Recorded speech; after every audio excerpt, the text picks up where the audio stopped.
এই রাকিব, সবাই তো জানে আমি ভোটে দাঁড়িয়েছি। তা হেরে গেল এবার একটা মান সম্মানের বিষয় না।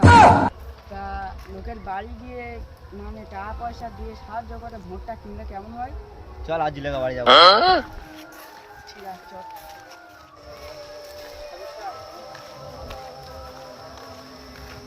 ও জুলকা দাঁড়াও দাঁড়াও দাঁড়াও দাঁড়াও। ও আর্জুন দা, হ্যাঁ বলো। কেমন আছো? ভালো আছি। বাড়ির খবর ভালো তো? হ্যাঁ ভালো। জীবনে জিজ্ঞাসা করলে দেখি কি বলে এরা। কি ব্যাপার, কি ভাবছো? ওই ভাবছি তোমাদের সাথে কথা বলিনি আর জিজ্ঞাসা করিনি কেমন আছি এই সেই কারণে। বলছিলাম তুমি তো জানোই যে আমি ভোটে দাঁড়িয়েছি, তা বলছিলাম এবারে ভোটটা আমাকেই দাও। ভোট তো আমি দেবো, একটা শিক্ষিত মানুষ দেখে ভোটটা আমি দেবো। আমাদের কি দেখি মনে হয় না নাকি আমরা কি শিক্ষিত না? কি ভাবছো? না তোমরা যারা বলছো আমাদের দেখে মনে হয় না যে আমরা শিক্ষিত। না না বলতে যাইনি, ভোটটা আমি এবার দেবো। তোমার হাতে ধরছি, এবারে ভোটটা আমাকেই দাও। ঠিক আছে একই গ্রামে থাকি, বিপদ আপদের পাশে থাকবো।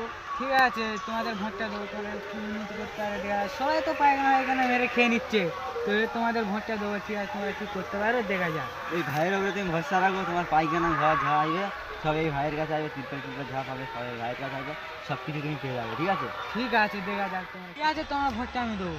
তাহলে সকাল সকাল টিএমসি ভোটটা গিয়ে মেরে আসো। ঠিক আছে ঠিক আছে ভাই, হাতে মিলে যাও নাকি? ঠিক আছে ভোটটা ভালো ঠিক থাকবে। আছে। ঠিক আছে ঠিক আছে।